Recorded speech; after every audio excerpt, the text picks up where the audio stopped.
Welcome back to Fog Wrestle. We're here with ranking every match from Judgment Day. Fog Wrestle?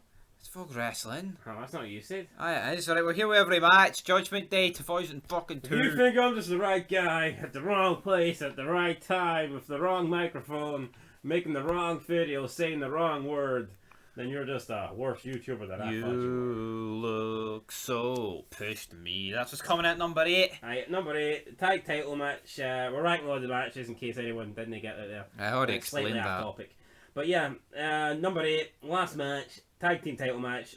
Billy and Chuck defending against Rikishi and his surprise partner. We find out that it's Rico.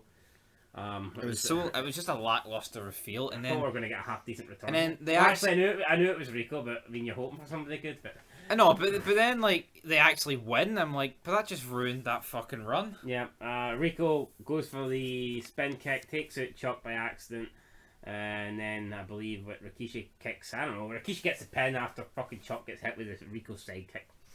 So there you go, boom, new tag team. Not champs. very good. But next up we had the worst match of the night, but it wasn't as bad as. It's the worst match of the night, but I mean, it fucking had Stone Cold Steve Austin in it, so it's getting ranked higher. Why couldn't this have just been? It's getting ranked higher than two guys that are in the fucking closet, right? For that reason alone. 3 guys. Why couldn't this? Why couldn't this have just fucking? No, because Rico said on the previous SmackDown he was coming out the closet. Alright, 2 then. Right, but why couldn't this have just been Flair Austin? I mean, it wouldn't have been fucking great, but I mean, it would have been better than this. Might have been first. That probably, yeah, but that doesn't. This pay-per-view is pretty pish, guys, you know. But Austin rightfully winning here, but I will have fucking nightmares of Big Show planting his fat ass and his bald dog. Could you just imagine, like, you could have any fucking match, right? Like, Rock Cena, Austin Hogan, think all these, Sting Taker, think all the matches I've said have been dream matches over the years. You add Big Show to any one of them, and look how. Imagine Rock Cena at WrestleMania 28. Imagine the week before it. Big Show gets at it, makes it a triple threat. Yep. Oh, or Austin and Hogan come out of retirement, and they're going to have one more match. The Big Show gets at it, triple threat. Name me one match Big Imagine Show Sting you're like, Taker. he was actually a good addition to that. Well, definitely not the 2000 fucking WrestleMania. Oh, we've got Sting, the dead man taking on the Icon, the Immortal Sting. What's going to happen? Oh, the Immortal's all going. The Icon Sting. Oh ho ho! Week before it, we're adding the Big Show. Triple threat. Handicap. Yeah, handicap match. Big Show fucking handicaps it because he's shite. Austin picked up the win. Stunner on it. He buries NWO 3-1. X-Pac comes out. Doesn't matter. He gets a stunner as well. Kicks Big Show. Big Show eats a stunner.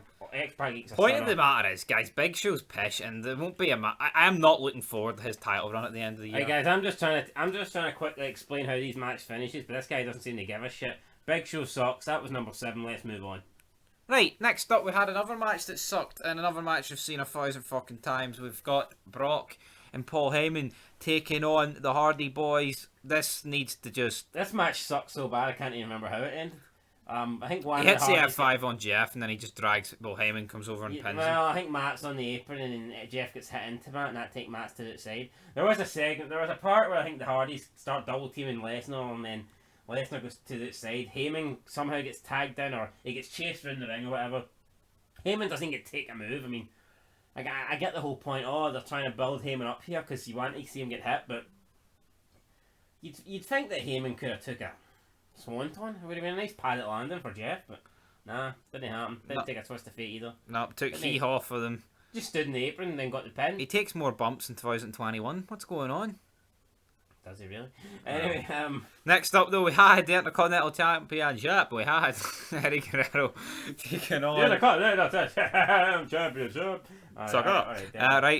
Taking on Rob Van Dam. Probably their best match, but only comes in at the halfway point of this pay-per-view, despite the fact every match before it was pish. And the finish was good, but the match itself, I mean...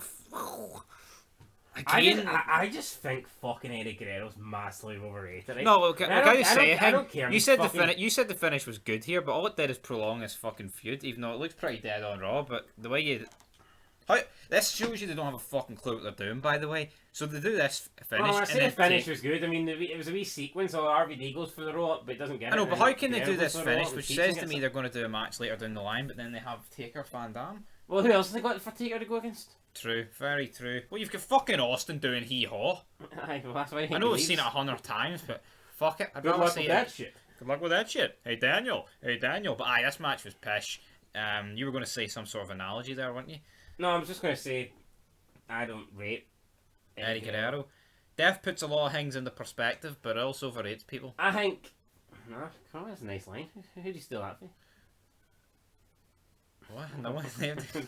Just came up with it in the fucking spot, mate. Oh, Eddie Guerrero definitely stole RVD's Frog Splash. Or maybe Guerrero did it first. Who the fuck knows? But another thing, I think RVD does a better Frog Splash as well. He does, like... No. I mean, because that's what they're kind of been feuding over as well. Who does the better Frog Splash? But for me, I mean, Eddie's is called a Frog Splash, and RVD's is called 5-star Frog. I mean, come on! Aye, the 5-star. What would you rather eat? Oh, the Pizza Motel or the 5-star Pizza Motel? I mean, come on. He's a 5-star pizza, man. Anyway, though, guys, this match was alright. Next up, we have the women's title match. Aye, we do. If you made it this far, you're doing pretty well, and I don't mean people watching the vid. I mean the people. I'll tell you what, see, for a women's match to make it this high up, you are doing pretty well, especially in this era. Yeah, but let's be real. If it was just Trish versus Stacey Keebler 1-on-1, it would have been last. Well, maybe not last. Nah, it wouldn't have been last. I think I'd have put it 6th, maybe. Well, I mean, it's pretty hard to rate it, like, to be honest. I mean, it didn't have fucking Big Show in it. So. Look, you had a shitload of interference. For Bubba Ray. And no one was called Devon, Big Show. Batista. There was no Big Show in sight. I mean, Batista comes in, hits a big spine buster slash slam on Trish. And she kicks it. Yeah, I mean, to me it kind of buried Batista there. Yeah. But it's not the fact that it was a finisher or whatever, or we don't even know what his finisher is at this stage. It's a man on woman. But yeah, it was the velocity hit the move. It wasn't like he came in and did a cheap move. It was like the fucking impact. And it was 8 seconds later or something. She kicks it. It wasn't like 10 minutes. Look, it's like someone can do a scoop slam and it's like fuck me, didn't he? You know, it didn't feel nothing. And someone it's like see when Big Show was doing it on the Tough Enough contestants. Aye. And he's pure fucking slamming. I know he's pissed, like, but remember that? Oh, it was good. Aye, but the velocity when the Trish should have been dead. The way this guy hit this, go back and watch it, guys. Right, this wasn't just a normal fucking slam. This was bang bang good night. It was as if fucking Heyman paid him because Trish rejected his fancies or something. I don't know. By God Almighty! But right, we'll move on to the next match because talking about velocity of manoeuvres. But this was good, and then because we need to finish what happened there. Aye, but that was a good way to lead in there. You've just shot my before we move into the next match, Trish Stratus obviously picks up the win, and then there's a post-match confrontation with Bubba Ray and Devon, and Devon then starts attacking Bubba Ray, and he gets Deacon Batista to get the table, and then they do a double flapjack 3D like manoeuvre through the table, and Bubba's left laying there, so pretty good. What I've noticed is they're actually in a feud since this actually happened. I know they've only met on the pay-per-views, but on the first pay-per-view Backlash they met backstage, and now this time they've had a fight. I don't know. Obviously it's hard. I mean, are they going to do it every time they have a pay-per-view? These two just randomly meet up. It's hard to feud with someone if you're not on the show. But they've done a good job. But they have done a pretty good job. Because they've even got McMahon talking about Bubba Ray on SmackDown. I know. So I mean, this is actually probably the best booked fucking thing Raw's got going. I know, that's mad to think. It's featuring SmackDown, guys. By God. But next up, we had the velocity of the almighty choke slam for The Undertaker on the Hulkster. Aye. This match was pretty bad, but you know what, it makes number 3. It wasn't that bad, actually. You know what, you take out the 2 choke slams, or particularly the first one, I thought it was alright. I expected worse. Taker comes out with Hogan's red and yellow belt. Hogan comes out with Taker's bike. Taker didn't come out with a bike. I guess that's him debuting the new Big Evil character.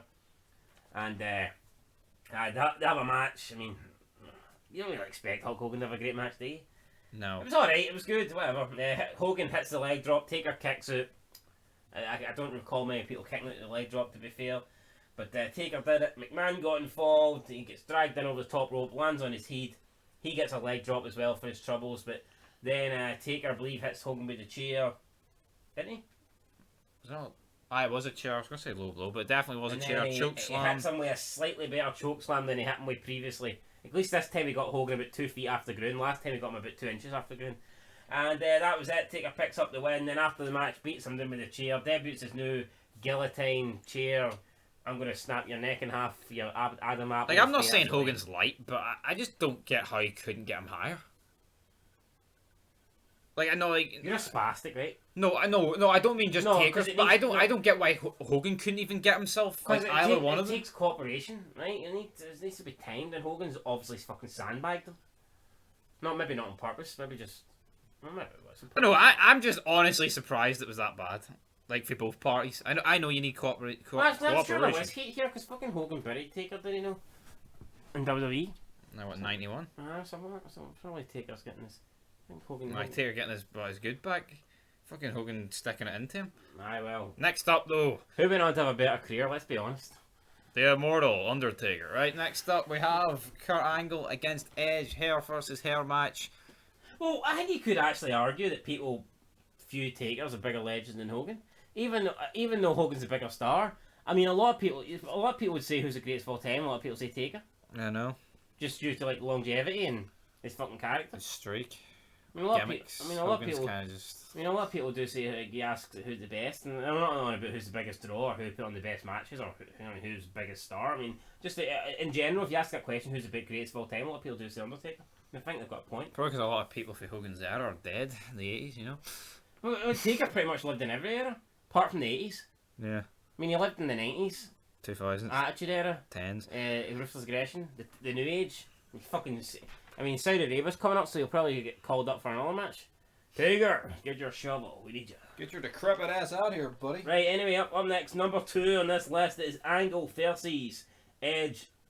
I don't think these two will ever have a bad match. I don't think Angle could have a bad match. I mean, we're talking about a list of people Angle could have a bad match with. It would be very short. Yeah. I think Angle could even drag a good match out of Great Khali. Pretty sure Angle has a match with Hogan in 2005 on Raw. It's probably good. Aye, so I'll be looking forward to that one. But aye, Kurt Angle's the fucking man. But it wasn't as good as a match at Backlash. No. Edge gets the win.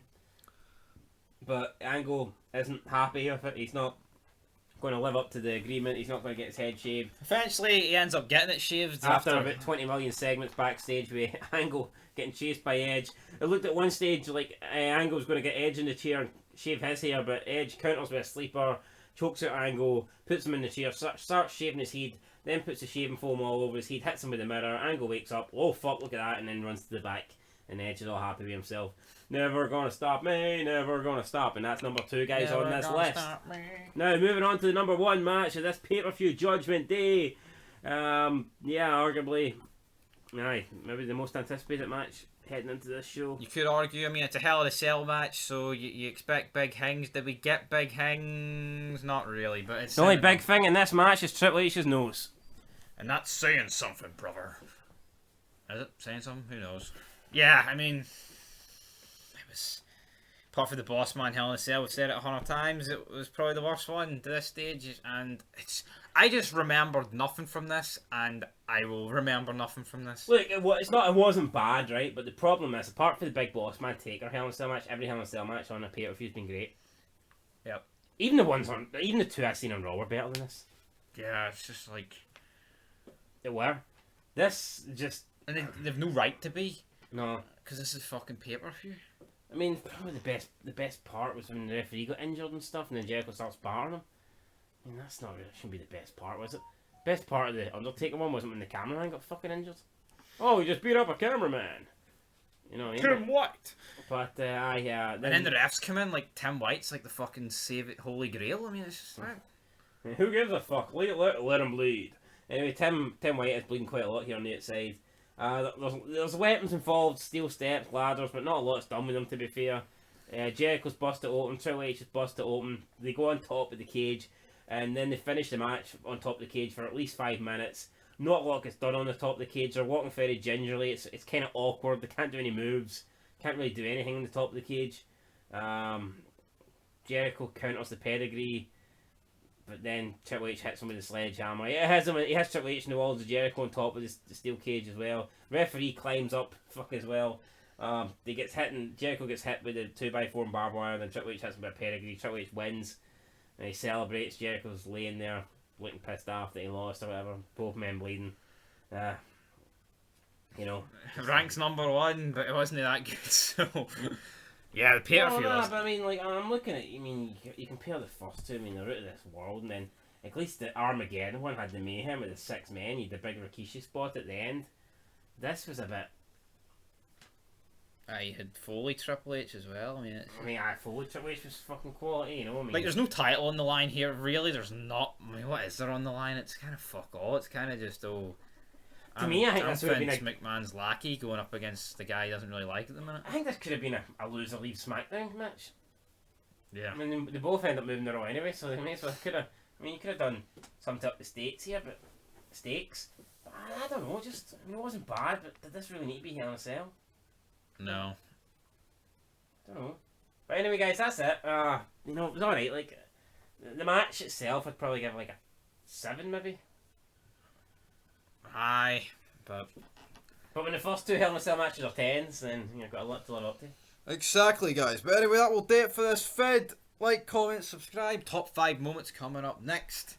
Alright, that's it, guys. Till next time. Peace.